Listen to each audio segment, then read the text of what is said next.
La différence entre un bon manager et un excellent manager, c'est que ce dernier sait comment déléguer ou comment mieux déléguer. Ce n'est pas moi qui le dis, c'est Dan Sylvestre qui le dit dans cet article où il va nous expliquer l'art de déléguer. Pas mal de choses que l'on connaît déjà, mais une lecture intéressante, je trouvais, des différentes tâches que l'on peut déléguer. Et c'est là-dessus qu'on va s'attarder plus précisément aujourd'hui.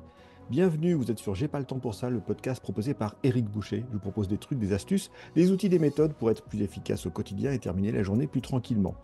Premier élément de Dan Sylvestre, les étapes pour déléguer. Rien de très surprenant. Déterminer dans un premier temps quel niveau de délégation vous voulez appliquer.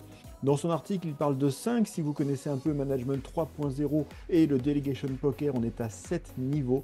C'est vrai que c'est très utile de savoir où vous allez vous positionner avec la personne à laquelle vous allez déléguer la tâche.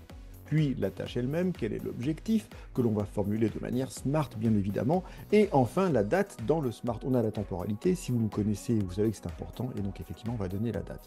Jusqu'ici, rien de très surprenant.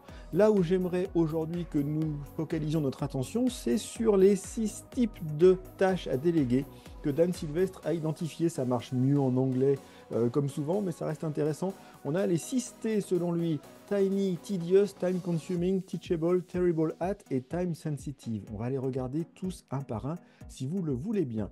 Tiny, ce sont ces tâches si petites qu'elles paraissent inconséquentes. Et donc vous allez choisir de déléguer à quelqu'un.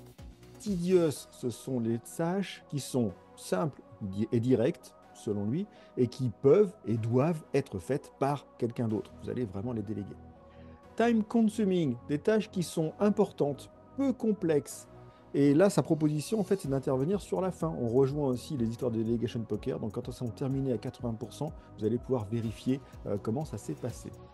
Teachable, une tâche qui peut être transmise, détaillée étape par étape, et vous allez l'expliquer et la donner. Terrible at, les tâches qui ne mettent pas en valeur vos atouts. On n'est pas forcément tous bons dans tout et c'est tout à fait normal. Et donc il y a des choses qui peuvent être intéressantes de déléguer simplement parce qu'il y a des personnes qui sont meilleures pour les faire et c'est tant mieux. Et enfin, time sensitive, ça va vous rappeler quelque chose. Elles sont urgentes, mais en concurrence avec d'autres priorités. On est en plein dans la matrice Eisenhower. Vous savez, c'est la case en haut à gauche chez moi, les tâches qui vont être toujours urgentes, mais que vous avez jugées comme moins importantes que les autres. Et celle-ci, dans la matrice Eisenhower, justement, on dit déléguer.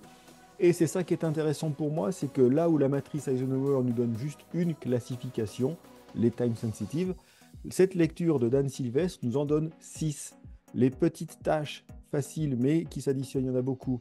Les tâches un peu pénibles que vous allez donner à quelqu'un d'autre. Les tâches qui vont prendre du temps, que vous vérifiez à la fin. Celles que vous pouvez facilement enseigner ou définir là où vous n'êtes pas bon et là où vous avez une deadline à respecter et que vous n'êtes pas en capacité de le faire parce que vous avez choisi du plus important. Donc voilà pour cette méthode pour déléguer. Devenez des meilleurs managers, à la fois les étapes en amont, déterminer les niveaux de délégation également, la tâche à décrire, l'objectif, le temps, et ces 6 catégories de tâches qui vous permettent peut-être d'identifier d'autres façons, d'autres tâches à déléguer auxquelles vous n'auriez peut-être pas pensé initialement.